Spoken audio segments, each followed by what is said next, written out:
Left Back in the changing room. Hey! We're back. Hello, listeners. We are back for the final podcast of the season. What a season. You have got the full cast with us today for what is going to be the best podcast we've released all year. And we are very excited. It is, of course, final results and the awards ceremony. Hello, gents. How we doing? Not too bad, Jimmy. Good, mate. Good. Nice to see your face again. Always a pleasure, mate. Thank you very much. Not many people ever say that. No, you've got face for radio. Oh, you're made Usually want to smash it in. Yeah, good thing with coveted, right? You don't need to see that in person. That's why I like Pellers. It's just always so fantastically lovely. So obviously we've got Pellers, we've got NVD, Captain Russ is in. How are you doing, Captain? Good. Cheers, matey. I'm doing well. I'm enjoying the sun. As a captain, he can't help but get a matey. I'm good, matey. Yeah, good, matey. Patrick Vieira, you're back, and you are. Vieira. Not many people will know this, listeners. Patrick Vieira, although Arteta beat him to the Arsenal job, he's not actually bitter. He's actually a little bit bitter, but he is a Fulham fan. He's always been a Fulham fan, and they've been promoted, Vieira. So how are you feeling about that?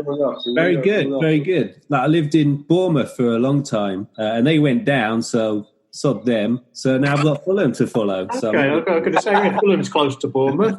I lived in Bournemouth for a while, so I supported Fulham. Oh, that's where my family's from. That's my family team. Family team. It really is. I like it. Keep it in the family. Good man.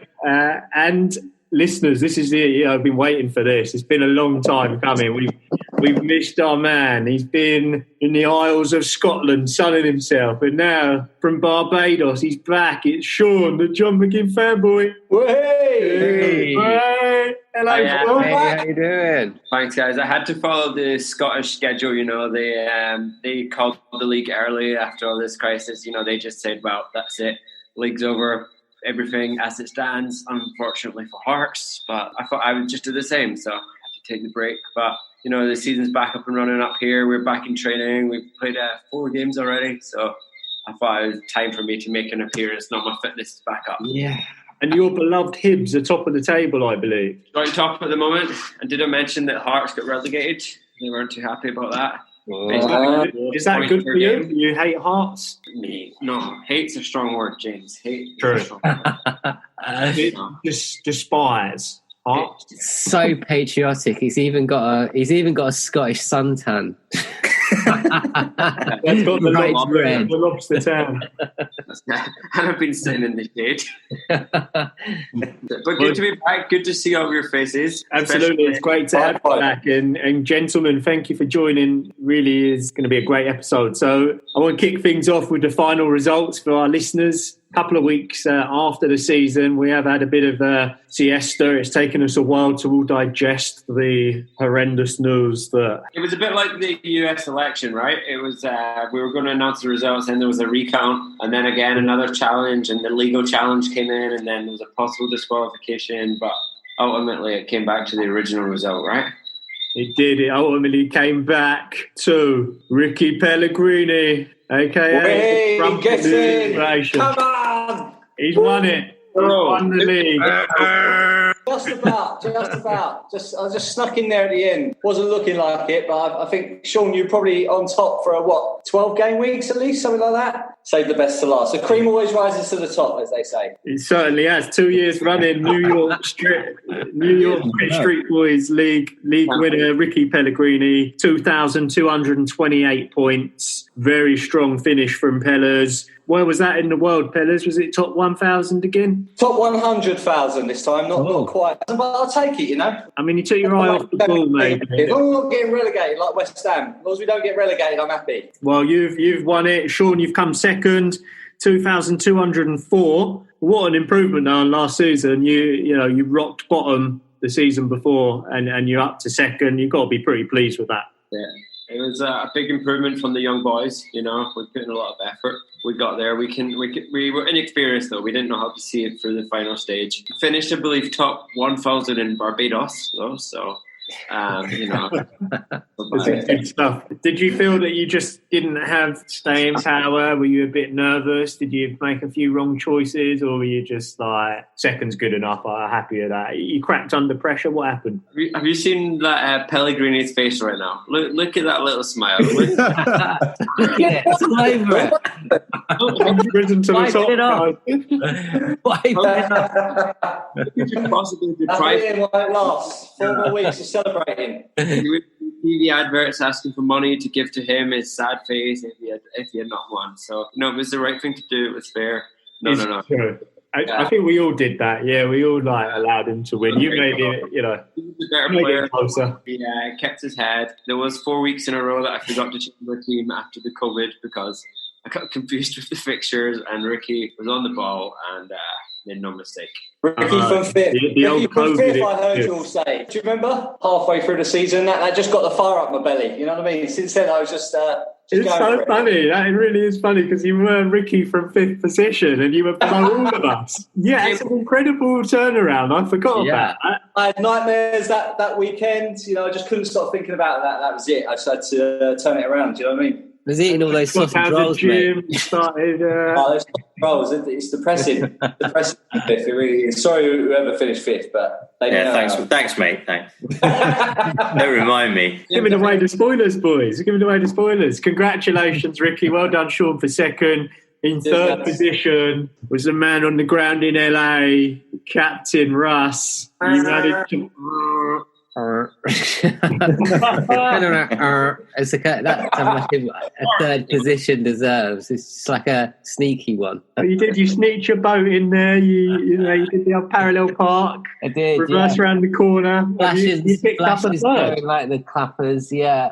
Well, it wasn't bad. Like it was. I did say mid-season when we had that chat that I'd be happy with third. What chat was that? Mid-season, we all had a chat about where do you want to be by the end of the season. I if I could keep third, I'd be happy, and I pretty much am. I made a few mistakes, which we'll talk about later on, but yeah.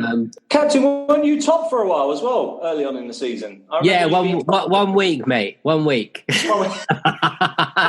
Literally 1 week. Surely more than 1 week, was it? I'm pretty sure it's like 3 weeks or so. It's like Arsenal, mate. They're always top for the first week of the season because of the alphabetical order.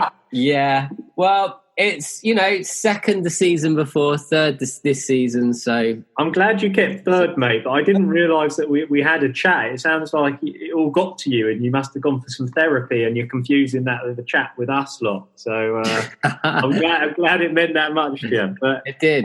I do remember Neil saying that he wasn't going to be. He wouldn't be happy in wherever he was fourth. He was saying that there could be a possible run for the title. Around about that point. I do remember those words, Neil. I might be incorrect, but am I right? I still thought he could win it in the last game. You're right.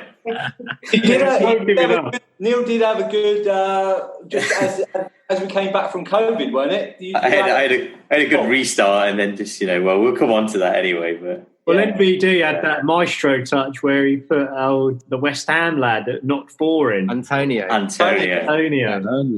he stuck him in. But anyhow, so the battle for fourth is where it was all at, and the Champions League spot, much coveted. It was really a choice between, Captain Russ, Sausage Burner, NVD. I even had a little shot at it, but it went to the man who burns the chipolatas. It was Sausage Burner. He gave it 4.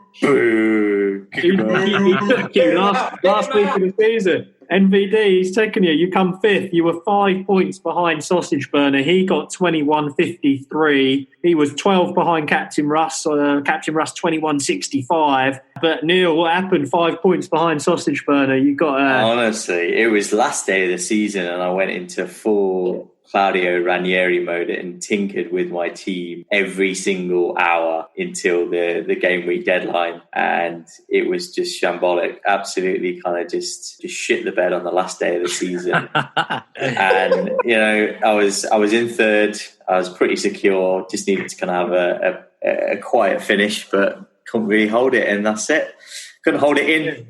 and shit myself to fifth. So I don't think that was shit, mate. I think it was burnt sausages coming out there. You were up all night, really worried. Honestly, mate, it was dodgy. Yeah, old sausage burner sent some through the post, so that's clearly what it was. So did you with the mind? Yeah, it's unfortunate. Yeah, you're right, Captain Russ. I did have that. I can remember having that conversation, saying that I wanted to solidify Champions League, but try and kind of make a cheeky run. And unfortunately, it was just not meant to be. But the silver lining, mate, champions for your beloved Liverpool. That's true. I'll take that, to be honest. No Champions League for you, but you are in the Europa on Thursday night.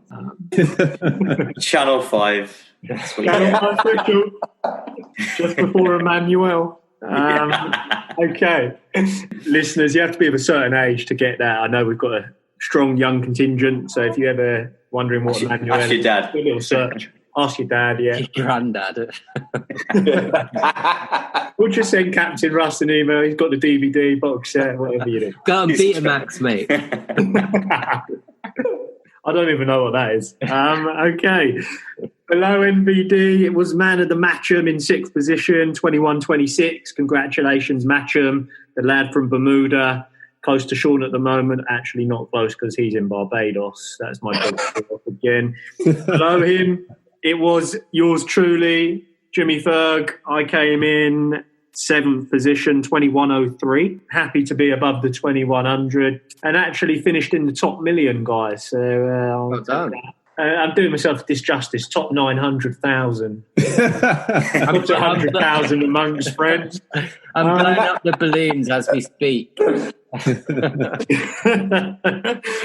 me, 8th position. And this is a strong 8th position because he was bottom for a long while and he rose up.